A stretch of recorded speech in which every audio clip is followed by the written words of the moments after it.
على سيد الرسل وخاتم الأنبياء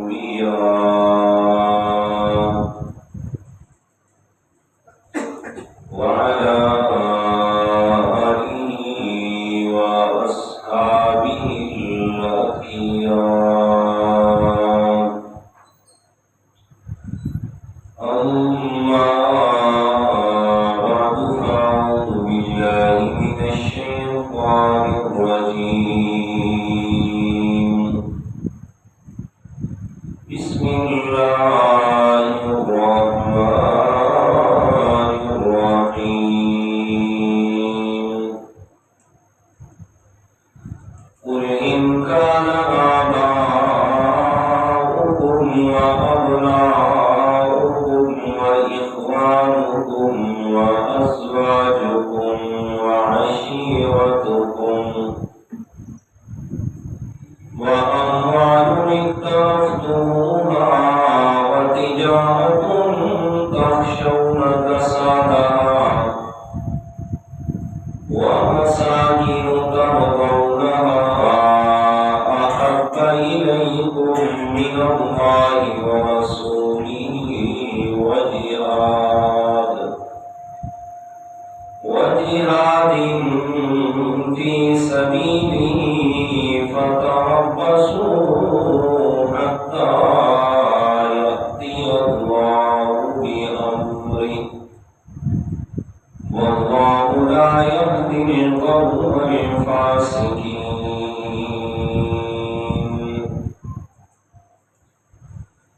قال الله تعالى في مقام آخر: وأطيعوا الله وأطيعوا الرسول واحذروا فإن توليتم فاعلموا أنما على رسولنا البلاغ المبين. قال النبي صلى الله عليه وسلم: لا يؤمن أحدكم حتى أكون أحب إليه من والده وولده والناس أجمعين، أو كما قال عليه الصلاة والسلام. صدق الله العظيم وصدق رسوله النبي الكريم، ونحن على ذلك لمن الشاهدين والشاكرين، والحمد لله رب العالمين. اللهم صل على محمد النبي الأمي وعلى آله وأصحابه وسلم تسليما. سبحانك لا علم لنا إلا ما علمتنا إنك أنت العليم الحكيم.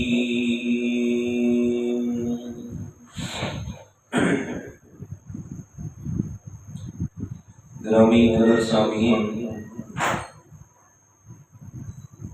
المخلصین الموحدین،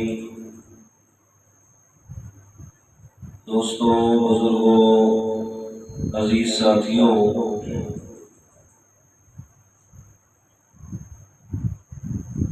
دنیا کائنات میں جس مذہب سے بھی تعلق رکھنے والا کوئی بھی انسان ہے،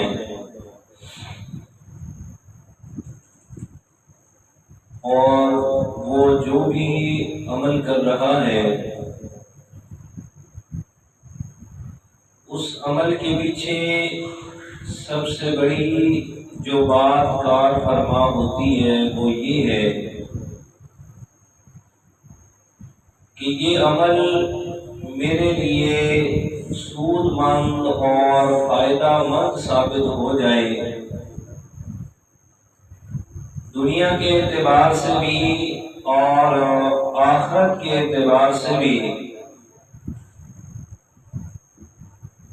اور جو سرے سے آخرت اور قیامت کے انکاری ہیں تو وہ بھی عمل کر رہے ہیں، تو اس کے پیچھے یہ بات ضرور کار فرما ہے کہ اس سے مجھے فائدہ ضرور ہو۔ مطلب عام الفاظ میں یہ کہہ سکتے ہیں کہ میرا یہ عمل قبولیت کے درجے کو پہنچے،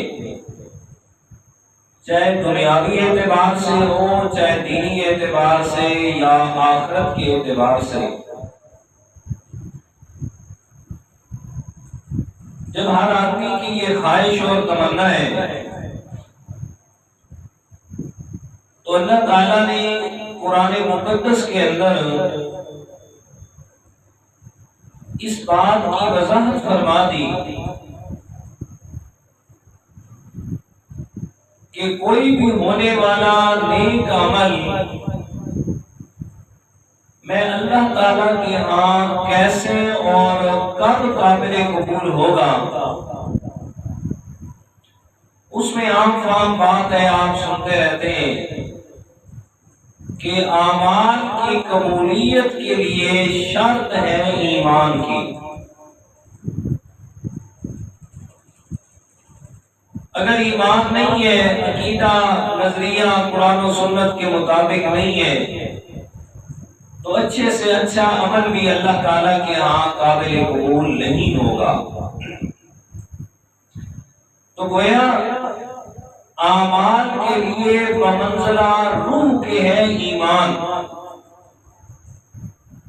کہ جب روح ہی نہیں ہوگی تو پھر انسان کا وجود، انسان کا جسم کس کام کا۔ بالکل اسی طرح کہ اعمال کی روح ہے ایمان، کہ اگر ایمان ہی نہیں ہوگا تو اعمال کی قبولیت کا سوال ہی پیدا نہیں ہوتا۔ جس طرح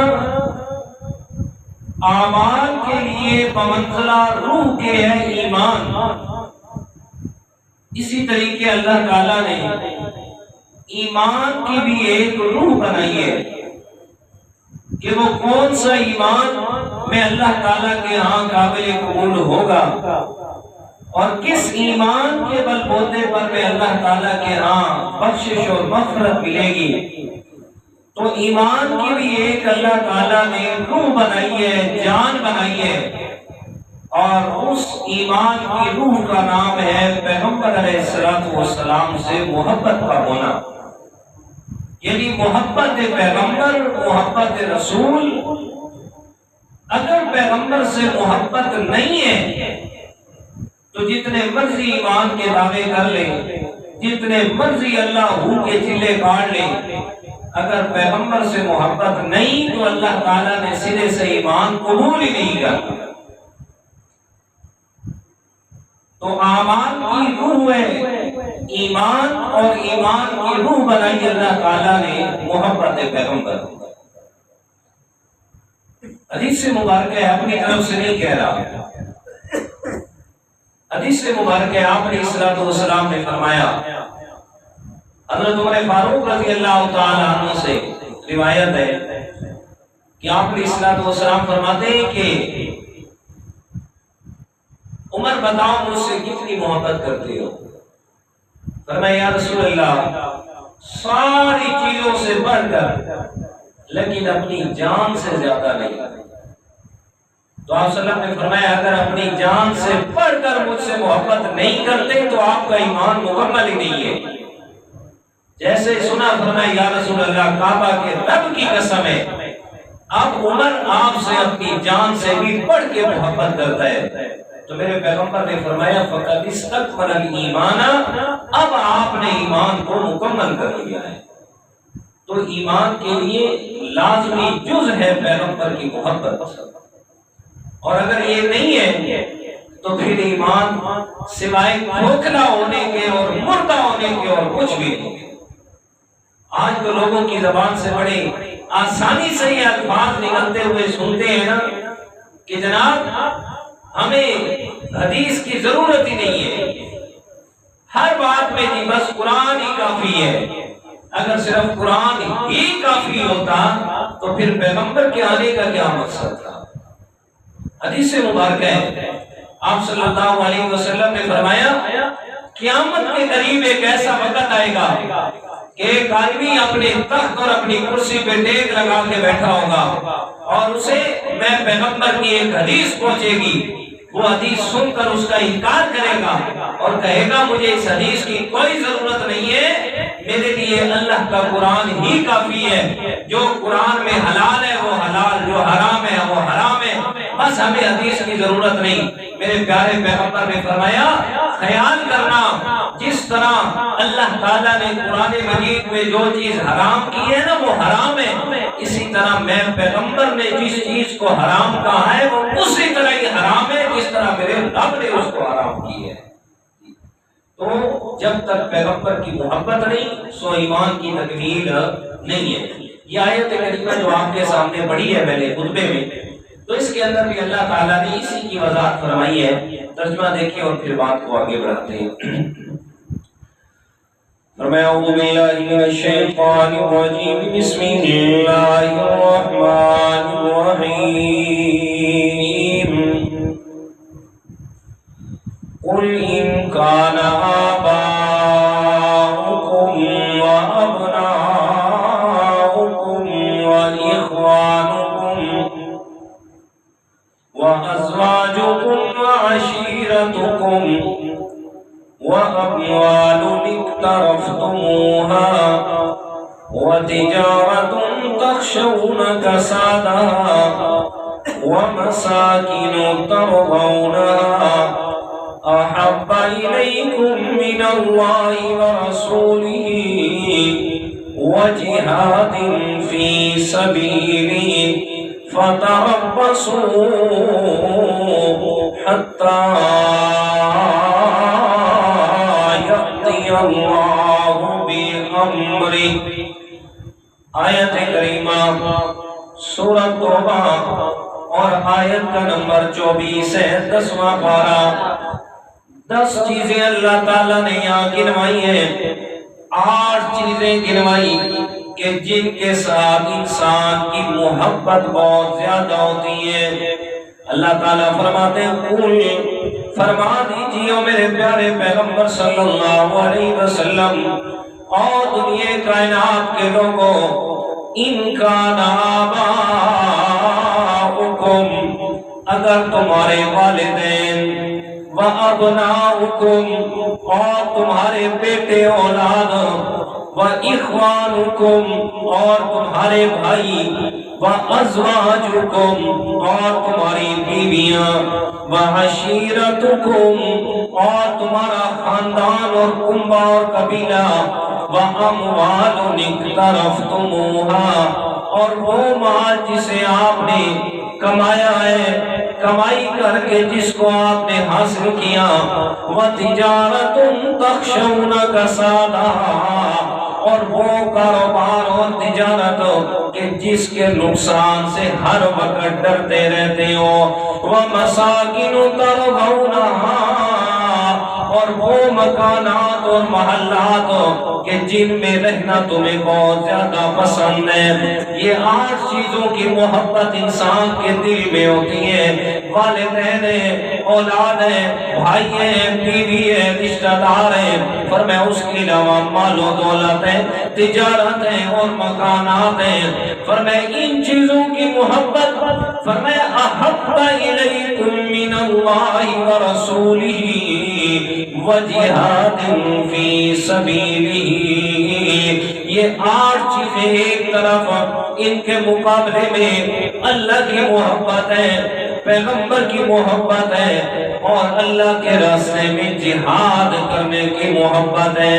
فرمایا اگر ان 8 چیزوں سے محبت آپ کی بڑھ گئی ان 3 چیزوں سے تو پھر کیا ہوگا؟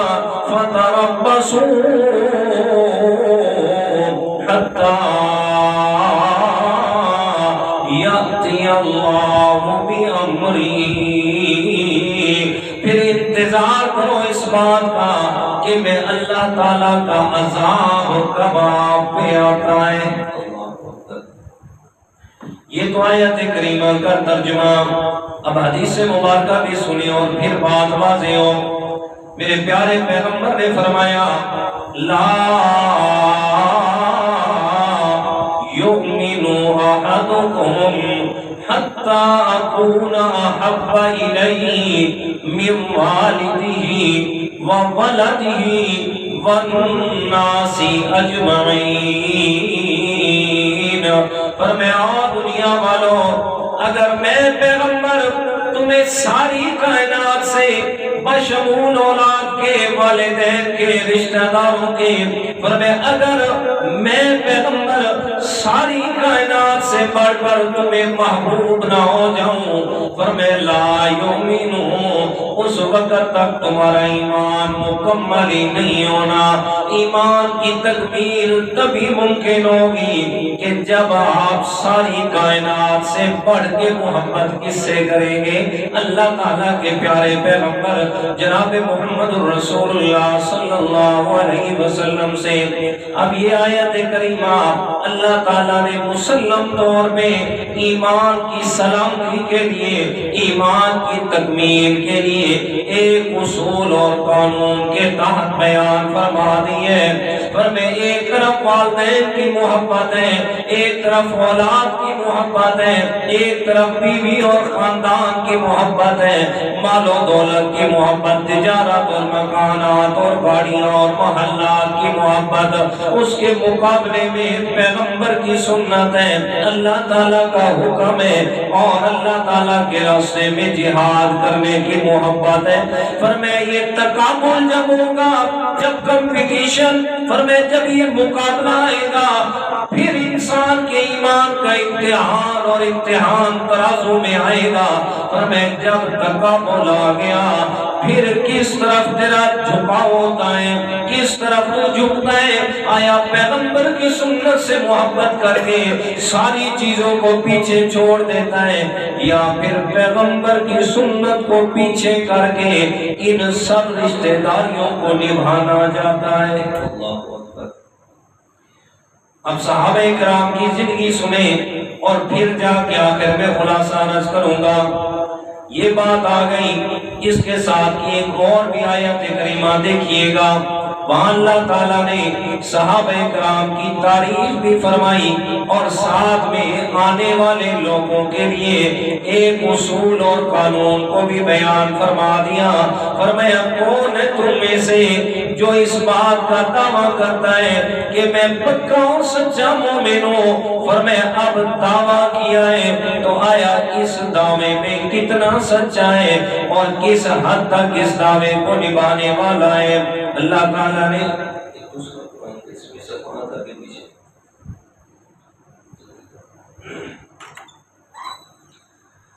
فرمایا لا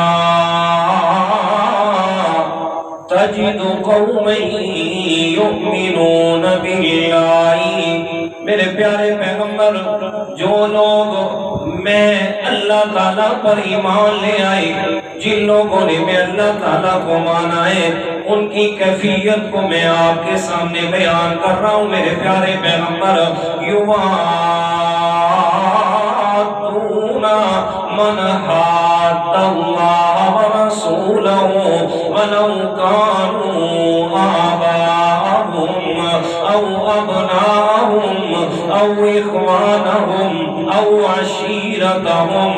اور میں میرے پیارے اور لاڈلے پیغمبر، آؤ میں اللہ تعالیٰ تمہیں ان کی صفات سناؤں جو میں رب کو ماننے والے، جو آپ سے سچی محبت کرنے والے ہیں۔ یوادون من حاد اللہ ورسولہ، فرمایا ان لوگوں کی محبت ان لوگوں سے نہیں ہوتی جو اللہ اور اس کے رسول کی مخالفت کے اوپر اتر آئے، جو اللہ اور اس کے رسول کی مخالف کے اندر آ جائے۔ فرمایا جو میرے اوپر ایمان لائے ہیں، جو آپ سے محبت کرنے والے ہیں، وہ آپ کے دشمنوں سے کبھی بھی محبت نہیں کریں گے۔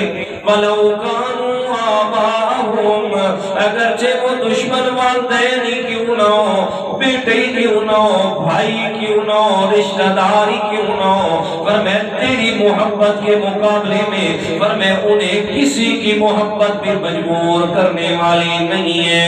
تبھی تو اللہ تعالیٰ نے انعام عطا فرمایا، فرمایا اولئک کتب فی قلوبہم الایمان،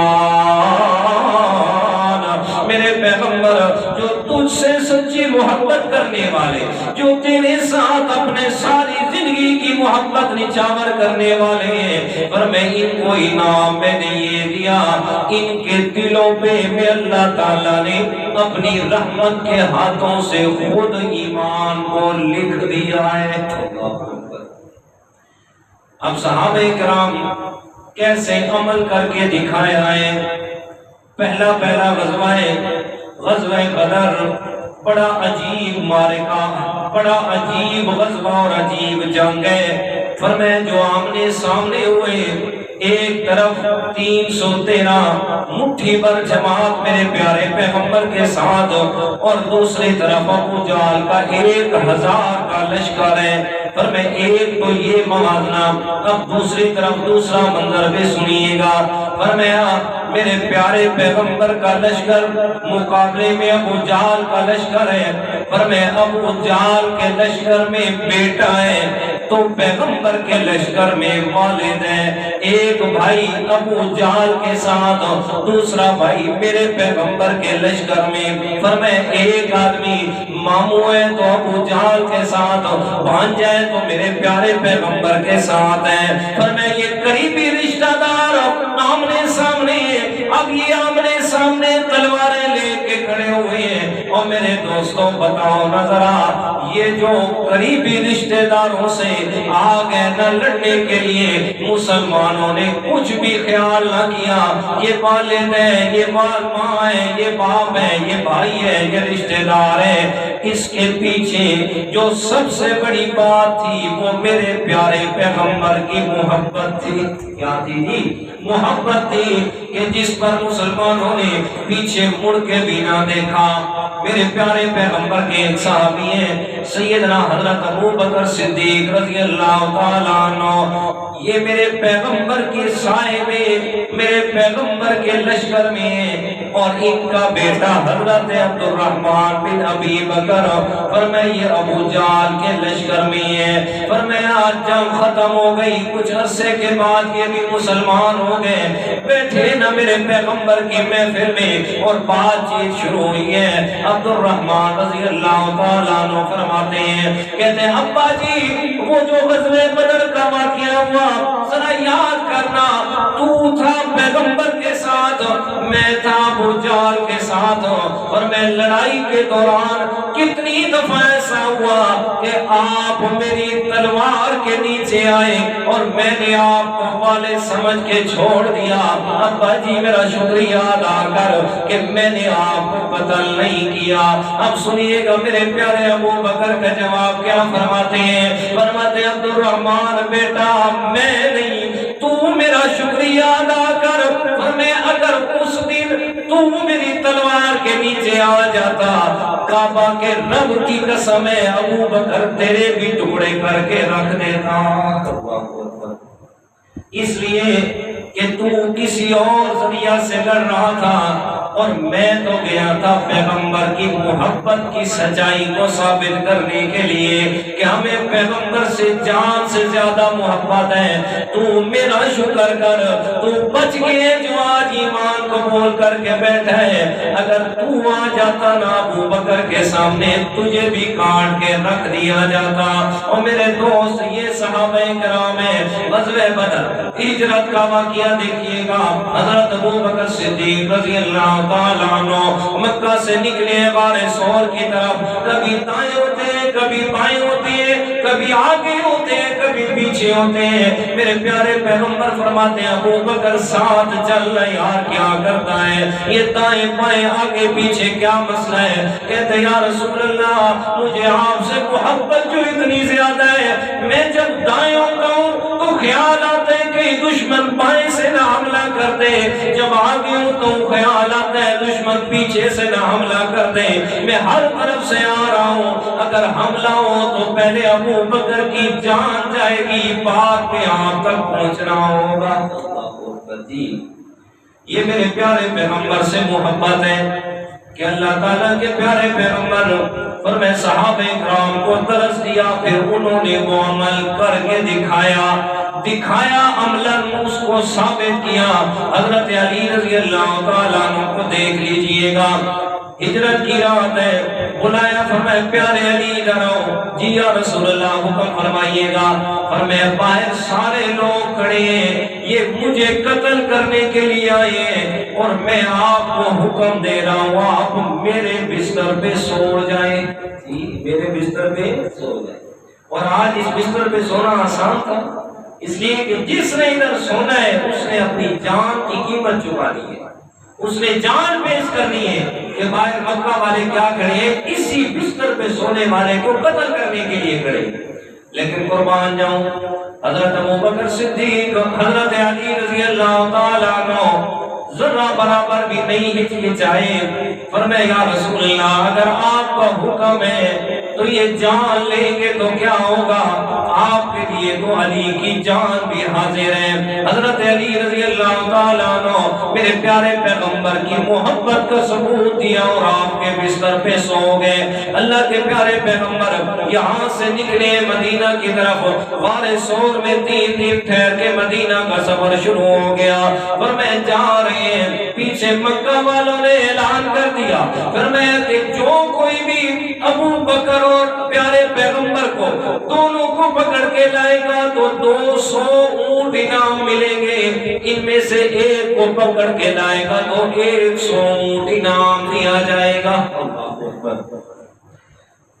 اللہ کے پیارے پیغمبر جا رہے ہیں, مدینہ سے کچھ پیچھے ہیں, قبا سے کچھ فاصلے پہ ہیں. بریدہ اسلمی جو بعد میں مسلمان ہوئے رضی اللہ تعالیٰ عنہ 80 لوگوں کا قافلہ لے کے میرے پیارے پیغمبر کے پاس پہنچ گیا, اور گیا کس نیت سے کہ یا تو زندہ گرفتار کروں گا یا نعوذ باللہ من ذالک قتل کر کے لے آؤں گا اور مکہ والوں سے آگے انعام حاصل کروں گا. میرے پیارے پیغمبر کو صرف 4 لوگوں کا قافلہ, میرے پیارے پیغمبر حضرت ابوبکر صدیق اور آپ کا غلام, اور ساتھ میں راستہ ایک بتانے والا عبداللہ بن قریقط جو کہ کافر تھا لیکن معاہدے کی پابندی کرتے ہوئے میرے پیارے پیغمبر کو راستہ بتانے کے لیے, جو وہ راستہ جو عام لوگوں کو پتا نہیں تھا کہ اگر مکہ والے پیچھے آئے بھی صحیح تو تعاقب کرنے میں ناکام ہو جائیں. 12 یہ 4 لوگوں کا مختصر سا قافلہ, ان کو 80 لوگوں نے آ کے گھیر لیا. یہ بریدہ اسلمی پر میں اللہ کے پیارے پیغمبر کے قریب ہوا ہے. جیسے ہی قریب ہوا میرے پیارے پیغمبر نے اس کے بولنے سے پہلے سوال فرما دیا, فرمایا مسروقا من این انت کیف حالک, فرمایا بتا تیرا نام کیا ہے, تیری کیا حال احوال ہے, اور کس وجہ کس طرف سے تو آ رہا ہے, اور کس قبیلے سے تیرا تعلق ہے بتا. جیسے میرے پیغمبر نے سوال فرمایا, فرمایا کہتا ہے بریدہ اسلمی, کہتا ہے میرا نام بریدہ ہے. میرے پیارے پیغمبر نے فرمایا برد امرنا, کہتے تیرا نام بریدہ ہے, اور بریدہ کا معنی ہوتا ہے ٹھنڈی چیز, مطلب ہے ہمارے معاملے کے اندر ٹھنڈ والا معاملہ ہوگا, ہماری اور تمہاری جنگ ہونے والی نہیں ہے. کہتے کس قبیلے سے تعلق ہے, کہتے یا رسول اللہ قبیلے بنو اسلم سے تعلق ہے. میرے پیغمبر نے فرمایا اسلم نام سلامتی والا ہے, تو مطلب ہے آپ اور ہماری لڑائی کا سوال پیدا نہیں ہوتا, آپ اور ہمارے درمیان صلح والی بات ہوگی. بڑے حیران ہوا, بڑا حیران ہے, کہتے یار عجیب آدمی ہے, مجھ سے پوچھتا جا رہا ہے اور ساتھ میں آگے اس کا نتیجہ بھی بیان کرتا جا رہا ہے. میرے پیارے پیغمبر نے فرمایا قبیلہ بنو اسلم تو بہت بڑا قبیلہ ہے, اس کی آگے کون سی شاخ سے تیرا تعلق ہے, کہتے قبیلہ بنو سہم سے.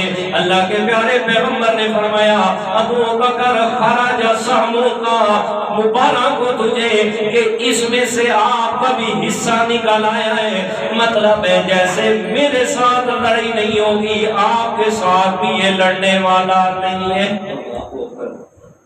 میرے پیغمبر کی ذہانت کا اندازہ لگایا آپ نے جی، پتا تھا کہ لڑائی کے لیے آ رہا ہے نا، تو میرے پیارے پیغمبر نے بولنے سے پہلے ہی اسے سوال جواب دیا۔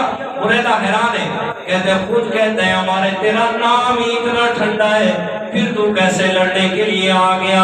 میرے پیارے پیغمبر سے پوچھتے ہیں، کہتے ہیں مسموکا، آہستہ سے کہتے ہیں مسموکا، آپ کا نام کیا ہے؟ میرے پیارے پیغمبر نے فرمایا انا محمد الرسول اللہ۔ ذرا تھوڑا سا تصور کرے، میرے پیارے پیغمبر کی زبان مقدس سے جب یہ الفاظ نکلے ہوں گے کتنی شیرینی اور کتنا پیار اور محبت ہوگا۔ فرمایا انا محمد الرسول اللہ، اور بریدہ اسلمی میرا نام محمد الرسول اللہ ہے۔ جیسے میرے پیغمبر نے فرمایا، دیکھا نا میرے پیغمبر کے اخلاق کو، میرے پیارے پیغمبر کی محبت کو، الفت کو، کہ ہم آئے قتل کرنے کے لیے اور آگے سے سوال جواب کیا، ہمیں کچھ بھی نہیں کہا تلواریں لے کے کس لیے آئے ہو۔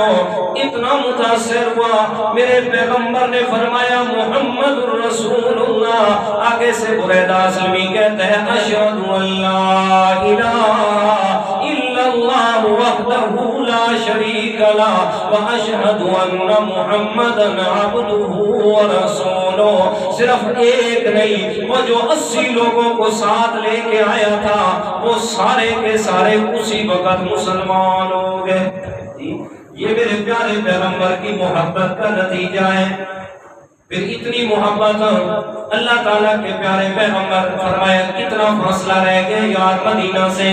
کہتے ہیں یا رسول اللہ یہ سامنے قباء کی بستی نظر آ رہی ہے، یہ قباء کی جگہ ہے۔ میرے پیارے پیغمبر تشریف لے گئے، وہاں جا کے کچھ ٹھہرے ہیں، اور ٹھہرنے کے بعد اللہ کے پیارے پیغمبر نے فرمایا یار سب سے پہلے اللہ تعالیٰ کا گھر تعمیر کیا جائے۔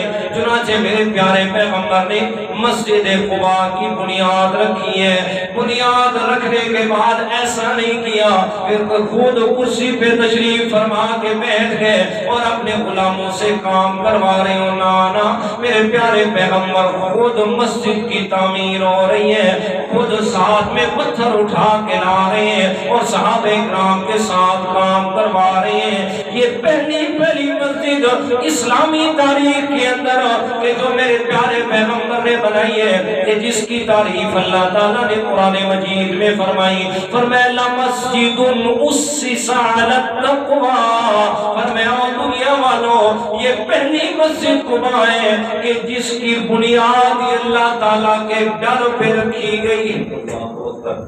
اور کتنی فضیلت ملی، فرمایا یہاں سے جاتے ہیں لوگ عمرہ کرنے کے لیے، بیت اللہ شریف کا طواف کیا، یہ سارا کچھ کر کے عمرہ ادا ہوا، لیکن مسجد قباء کی کتنی فضیلت ہے۔ فرمایا جو خوش نصیب وہاں پہنچا 2 رکعت نماز نفل ادا کیے، یہ 2 رکعت نماز نفل ایک عمرے کے برابر ثواب ملتا ہے۔ جی ایک عمرے کے برابر کیا ملتا ہے جی؟ اللہ تعالی ہم سب کو وہاں لے جائے، بولو آمین۔ وہ بیٹے آمین تو کہو۔ اللہ تعالیٰ کے ہاں اسباب نہیں چاہیے، وہ سچی طرف دیکھتا ہے کہ کس کی کتنی سچی طرف ہے میرے پاس آنے کی، جتنی طرف ہوتی ہے اتنے جلدی بلا لیتا ہے، اسباب کو خود بنا دیتا ہے۔ ٹھیک ہے، اللہ تعالیٰ رحمت والا معاملہ کر، اللہ تعالیٰ ہم سب کو لے جائے۔ اللہ اکبر۔ تو یہ میرے پیارے پیغمبر سے محبت اہل ایمان ہے، محبت نہیں تو ایمان ہی نہیں ہے۔ اور سنیے گا میرے پیارے پیغمبر طائف کی طرف گئے، آپ نے صلوات و سلام مکہ شریف سے طائف 95 کلومیٹر کا سفر ہے۔ میرے پیارے پیغمبر 10 سال مکہ میں اللہ تعالیٰ کا پیغام سنایا، لیکن مکہ والے ماننے کے لیے بھی تیار نہ ہوئے۔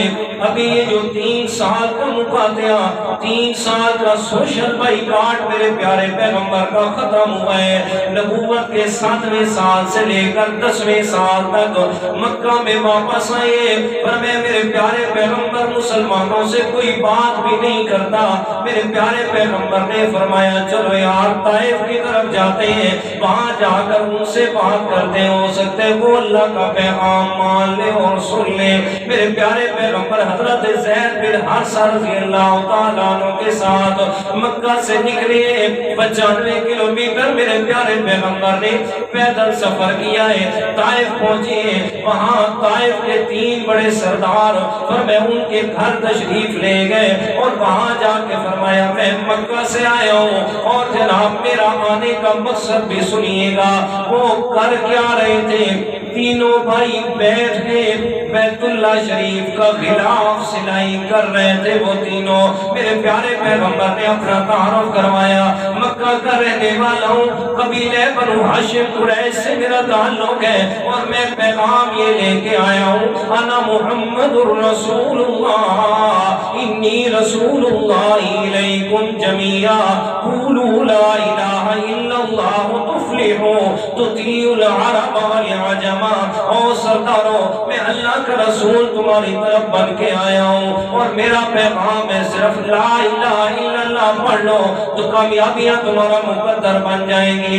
وہ جو بیت اللہ کا غلاف سلائی کر رہے تھے، غلاف کو ادھر رکھا اور کہتے ہیں جناب ایک تو یہ بکواس کرتا ہے، کہتے ہیں اللہ تعالیٰ کو آپ کے علاوہ کوئی اور نہیں ملا نعوذ باللہ کہ جسے اللہ تعالیٰ نبی بناتے ہیں۔ ایک کہتے ہیں آپ سے اچھا ہے کسی اور کو نبی بنا دیا جاتا، آپ یتیم اور غریب کہاں سے آ گئے ہیں؟ پر میں ہم یہ ماننے کے لیے تیار نہیں ہیں۔ میرے پیارے پیغمبر نے فرمایا چلو ٹھیک ہے آپ نہ مانو، لیکن ایک میری ریکویسٹ اور حکم میرا یہ ہے کہ میں لوگوں کو ملنے جا رہا ہوں، آپ نے عام لوگوں اور میرے درمیان میں کوئی حائل رکاوٹ کھڑی نہیں کرنی، میں لوگوں سے جا کے بات کر لیتا ہوں۔ وہ کہتے ہیں چل ہم تیرے پیچھے آ رہے ہیں، پتہ چلتا ہے یہ ہماری رعایا ہے، یہ ہمارے لوگ ہیں، بھلا ہم آپ کے کیسے حوالے کر دیں۔ میرے پیارے پیغمبر نکلے طائف میں، پیچھے سے وہ شرارتی نکلے اور شرارتی نوجوانوں کو اکٹھا کر لیا اور ان کی جناب ہاتھوں میں پتھر، جھولیاں پتھروں سے بھری ہوئی ہیں، میرے پیارے پیغمبر پہ پتھراؤ کر رہے ہیں۔ میرے پیارے پیغمبر زخمی ہوئے، اتنے زخمی کہ چلے ہی نہیں جا رہا۔ میرے پیارے پیغمبر کے پاؤں مبارک، میرے پیارے پیغمبر کے نالین مبارک، جوتے مبارک خون سے بھرے ہیں۔ آپ علیہ الصلوۃ والسلام مکہ مدینہ فرمایا طائف سے واپس مکہ کی طرف آ رہے ہیں، راستے میں عتبہ اور شیبہ یہ 2 بھائی ہیں، ان کا بڑا باغ ہے اناروں اور انگوروں کا۔ میرے پیارے پیغمبر آئے باغ میں اور ایک درخت کے ساتھ ٹیک لگا کے بیٹھے ہیں اور ساتھ میں اتنی شدت ہے درد کی، ساتھ میں حضرت زید بن حارثہ بھی زخمی ہے، سامنے عتبہ اور شیبہ۔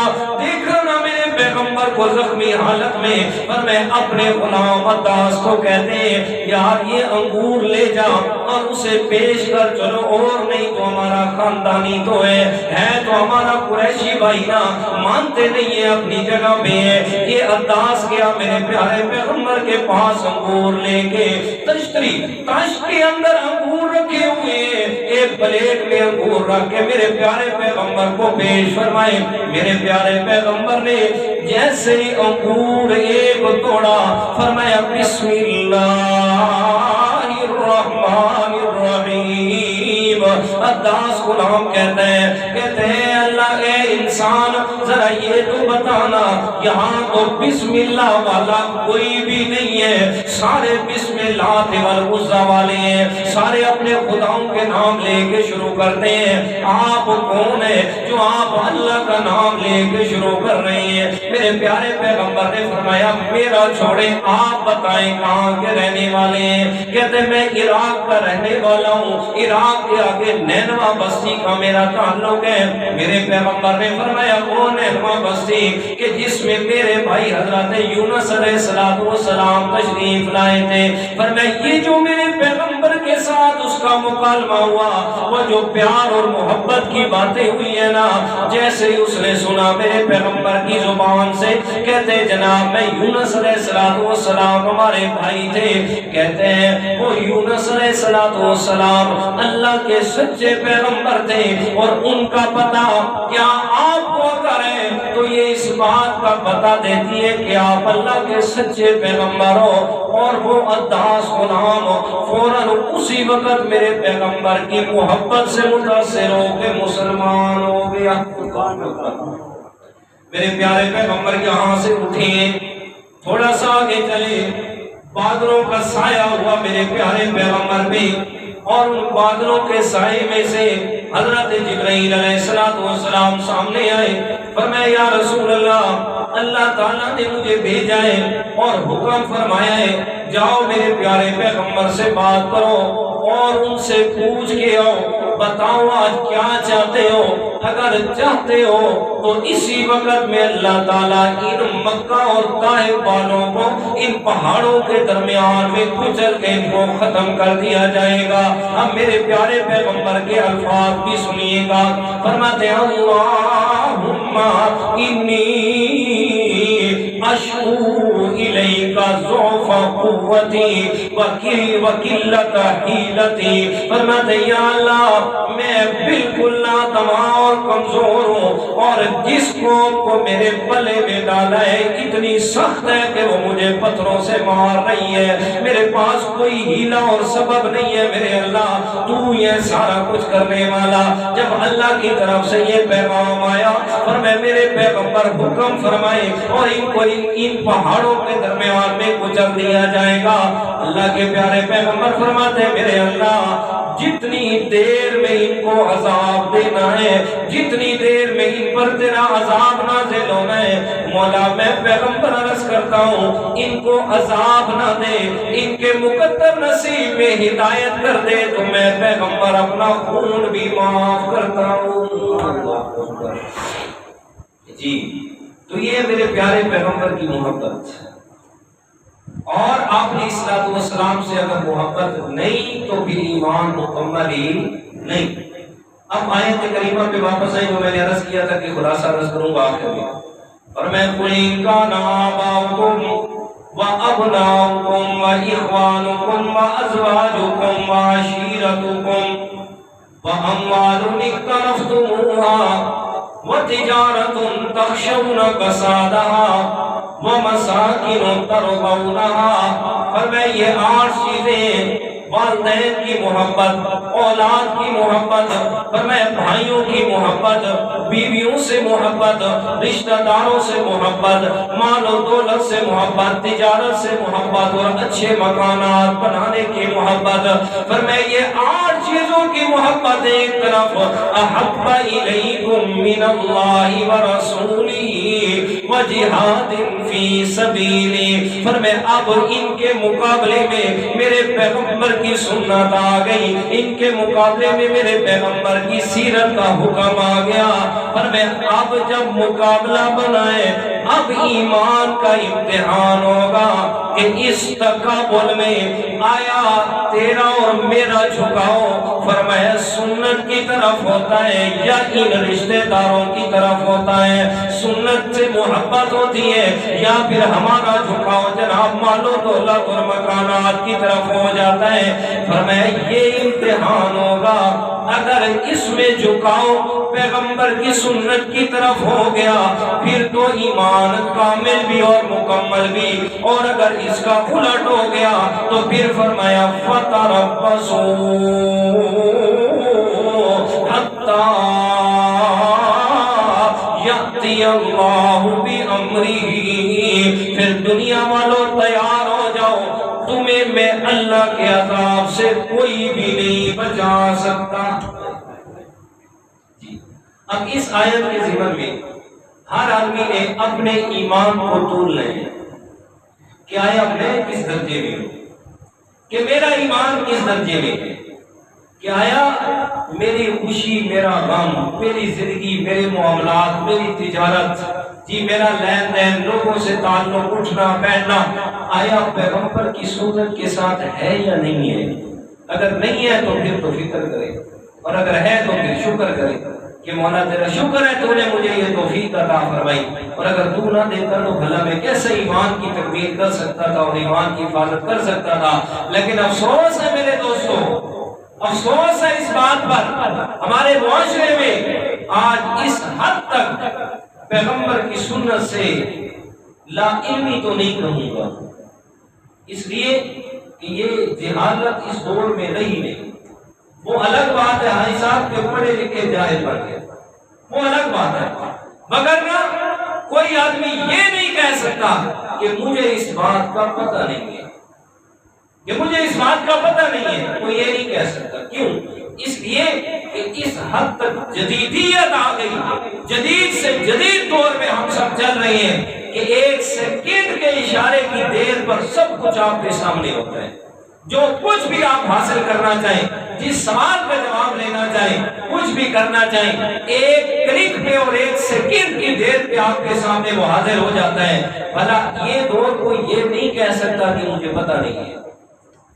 جی وہ لا علمی والا نظام ختم۔ وہ الگ بات ہے کہ لوگوں کی زبان سے یہ سنتے ہیں، کہتے ہیں جی پوچھنے کی ضرورت ہی نہیں ہے، نہ پوچھیں گے اور نہ عمل کریں گے، جی نہ نیتی تھے نہ قضا کی تھی۔ جب پڑھتے نہیں ہیں تو قضا کس بات کی؟ تو جب پوچھیں گے نہیں تو پھر عمل کیوں کرنا پڑے گا بھائی؟ میں اکثر یہ عرض کرتا رہتا ہوں، میری زندگی میں نا 2014 میں میری اپنی ایجوکیشن مطلب پڑھائی جو ہے وہ کمپلیٹ ہوئی ہے، 2014 سے لے کر اب 2025 ہے، تقریباً 11 سال ہو گئے۔ اس 11 سال کے عرصے میں، 11 سال کی اس عملی زندگی کے اندر میرے پاس صرف 2 لوگ آئے ہیں ایسے کہ جنہوں نے آ کے مجھ سے اپنی شادی کے موقع پر پوچھا ہے استاد جی بتائیں شادی سنت کے مطابق کیسے کی جاتی ہے؟ صرف 2 لوگ، مگر نہ کسی نے آج تک آگے اپنی خوشی کے موقع پر، اپنے بیٹے یا بیٹی کی شادی کے موقع پر کسی نے آگے نہیں پوچھا استاد جی چلو مجھ سے نہ پوچھے، اور اتنے بڑے بڑے علماء کرام موجود ہیں، میں تو ایک طالب علم ہوں، وہاں سے پوچھے میں نے شادی کرنی ہے، بتائیں پیغمبر کی سنت طریقہ کیا ہے اس شادی کرنے میں؟ آج تک کسی نے یہ ہمت نہیں کی، اور اگر کی بھی ہے تو وہ اتنے تک کی ہے جتنے تک اس میں اپنا فائدہ نظر آ رہا ہے، جتنا اپنا فائدہ ہے اس حد تک، مگر نہ اس کے علاوہ نہیں۔ ہماری خوشیاں پیغمبر کی سنت کا جنازہ نکل رہا ہوتا ہے، جی اللہ تعالیٰ کے احکامات کا جنازہ۔ جی آج کل تو جو حالات چل رہے ہیں، اللہ تعالیٰ معاف فرمائے، شادی کا موقع ہو یا عید کے دن ہو تو لوگ یہ سمجھتے ہیں، میری نوجوان نسل یہ سمجھتی ہے کہ ان دنوں کے اندر گناہ کرنا جائز ہو جاتا ہے۔ شادی کے دنوں میں شرابیں عام چل رہی ہوتی ہیں، جی زنا عام ہو رہا ہے، کوئی اس بات پہ نہیں، بھائی بھی کھڑا ہے، بھائی بھی ناچ رہا ہے، بہن بھی ناچ رہی ہے، باپ بھی ناچ رہا ہے، بیٹی بھی ناچ رہی ہے۔ وہ دور چلا گیا میرے دوستوں کہ جس دور کے اندر لوگ بے حیا عورتیں لایا کرتے تھے اپنی شادیوں میں نچانے کے لیے، اب تو وہ ضرورت ہی نہیں ہے ان چیزوں کی، اب تو ہر گھر کے اندر یہ چیزیں موجود ہیں، اور لوگ اس بات پہ فخر سمجھتے ہیں۔ یہ ابھی میں پچھلے دن ایک ہفتہ نہیں تھا میں، تو میری بھتیجی کی شادی تھی، تو گھر کے اندر جو سامان تھا الحمدللہ، لیکن برادری کی طرف سے یار تھوڑے گھر شادی ہے یا ماتم ہے، شادی ہے یا مرنا ہے؟ میں کہا بھائی میرا گھر ہے اور میری مرضی ہے، میرے گھر میں شادی میری مرضی کی ہوگی۔ یہ بن کے اب دروغ صاحب تھے، وہاں وہ ڈھولکی والے آئے نا مانگنے والے، میں نے انہیں پہلے منع کیا، میں نے کہا یہاں تو تماشا نہیں کرنا، تماشا نہیں کرنا، کھانا کھلاؤں گا اچھے سے۔ انہوں نے خود کھانا کھلایا، بڑی عزت احترام کے ساتھ بٹھا کے کھانا کھلایا ان کو، لوگوں کی طرح یہ نہیں کہ ان کو دھکے دے دے کے بچے کچے کھانے ان کو دیے، نہ اچھے والا کھانا، تازہ سارا کھانا لگوا کے لیے ان کو کھلائے۔ پھر بھی وہ آتا سر نال بنی ہے، میں ادھر تھوڑا مصروف ہوا مشہور ہوا، پھر آئے، میں نے کہا منع کیا تھا آپ کو، ایک آگے سے کہتے ہیں فلاں، میں نے کہا خاموش ہو جا، عزت کے ساتھ ہے، عزت کے ساتھ جائے، اس سے زیادہ بات نہ کرنا میرے ساتھ، تو جہاں تک آپ کی طاقت ہے تو وہاں تک تو کام کرے نا بھائی، یہ تو نہ کرے نا۔ وہ حدیث پاک ہے نا، آپ نے الصلوۃ والسلام نے فرمایا من رأى منکم منکرا فلیغیر بیدہ فإن لم یستطع فبلسانہ فإن لم یستطع فبقلبہ ذلک اضعف الایمان۔ ایمان کے 3 درجے ہیں، ایمان کے 3 درجے، اس سے چوتھا درجہ نہیں ہے، یاد رکھنا۔ فرمایا میرے پیغمبر نے برائی کو دیکھے اس کو ہاتھ سے روکے، اور یہ ہاتھ سے روکنے کا درجہ ہے وقت کی حکومت، جو انتظامیہ کے لوگ ہیں ان پر یہ فرض ہوتا ہے۔ فرمایا دوسرا، فرمایا اگر ہاتھ سے نہیں روک سکتا پھر زبان سے روکے، اہل علم فرمایا زبان سے روکے، اور اگر زبان سے بھی نہیں روک سکتا اس کو دل میں برا جانے کہ یہ کام غلط ہو رہا ہے، لیکن یہ جو دل میں برا جاننے والا ہے نا، ذالک اضعف الایمان، یہ ایمان کا سب سے کمزور ترین درجہ ہے۔ فرمایا اس سے چوتھا درجہ ایمان کا نہیں ہے، اس سے چوتھا درجہ ایمان کا نہیں ہے، نہیں ہے۔ کیا مطلب چوتھے درجے ہونے کا؟ فرمایا نہ دل میں برا جانتا ہے، زبان ہاتھ سے تو دور کی بات ہے، دل میں بھی برا نہیں جانتا۔ اب دوستو مجھے آپ بتائیں، جو خود وہاں گیا ہوا ہے، وہاں تماشا کرنے اور دیکھنے کے لیے گیا ہوا ہے، تو اس نے برا کہاں سے جانا ہے؟ اگر اس کو برا جانتا تو اس میں شامل بھی نہ ہوتا، اگر برائی جانتا تو اس سے اٹھ جاتا۔ تو اس لیے میرا بھائی عرض کر چکا ہوں شروع میں کہ یہ چیزیں ہیں پیغمبر کی سنت، پیغمبر کی محبت۔ آپ نے اسلام اسلام سے پوچھا گیا، پر میں یا رسول اللہ بتائیں آپ کی محبت میں سچا کون ہوگا؟ دعوے تو سب کریں گے، دعوے سب کریں گے کہ جناب ہمیں ساری کائنات سے بڑھ کے، سب کائنات سے بڑھ کے پیغمبر سے محبت ہے اور عشق ہے، پر میں یہ دعوے تو سب کریں گے کہ کیا نعرہ لگاتے ہیں، اس طرح کہتے ہیں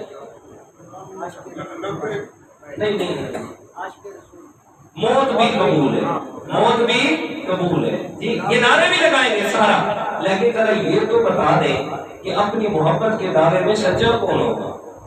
آپ نے اسلام والسلام کی حدیث مبارک ہے، میرے پیارے پیغمبر نے فرمایا من احبنی فقد اطاعنی ومن اطاعنی فکان معی فی الجنہ، او کما قال، فرمایا میری محبت میں سچا وہ ہوگا من احبنی فقد اطاعنی، جو میں پیغمبر کی سنت کی اطاعت کرے گا، جو میں پیغمبر کی سنت پر عمل کرے گا، اور میں وہ میری محبت کے اندر سچا ہوگا۔ اگر پیغمبر کی سنت پہ عمل نہیں ہے، لاکھ دعوے ہیں، لاکھ نعرے، کچھ بھی ہے، فرمایا کبھی بھی وہ محبت میں سچا نہیں ہوگا۔ میں اکثر کہتا رہتا ہوں یہ نعرہ تو لگتا ہے غلامی رسول میں موت بھی قبول ہے، اور یہ کیوں نہیں کہتے غلامی رسول میں 5 وقت کی نماز بھی قبول ہے؟ جی غلامی رسول میں جھوٹ نہ بولنا بھی قبول ہے، غلامی رسول میں جی لوگوں کو قسمیں جھوٹی اٹھا اٹھا کے 2 نمبر مال نہ بیچنا بھی قبول ہے۔ یہ کیوں نہیں کہتے بھائی غلامی رسول میں داڑھی رکھنا بھی قبول ہے؟ یہ کیوں نہیں کہتے؟ داڑھی صاحب سمجھ آتی ہے نا بات؟ یہ کیوں نہیں کہتے بھائی کہ غلامی رسول میں پیغمبر کی سنت رکھنا بھی قبول ہے؟ یہ تو نہیں کہتے، کیوں نہیں کہتے؟ اس لیے کہ ایک کام اور کھاؤ تے نعرے لگانا سوکھا۔ وہ میرے ماموں جی تھے، سسر بھی تھے، عالیہ دولہ صاحب اللہ ان کو غریب کے رحمت فرمائے، وہ اکثر کہا کرتے تھے میرا پتر زبان کا بل کا آنا کوئی نہیں، جیسے بجلی کے بل آتے ہیں ادا کرنے پڑتے ہیں، ہر کوئی وہ کر رہا ہوتا ہے بلب بند کرو تے وہ بند کرو تے اندر والا بند ہوئے تو باہر بیٹھے ہیں، اندر والا پنکھا بند جو باہر بیٹھے، یہ سارا کرتے ہیں۔ اگر زبان کا بھی بل آتا نا تو پھر تو احتیاط ہوتی، جب زبان کا بل تو آتا نہیں، جو مرضی زبان سے نکالتے جائیں۔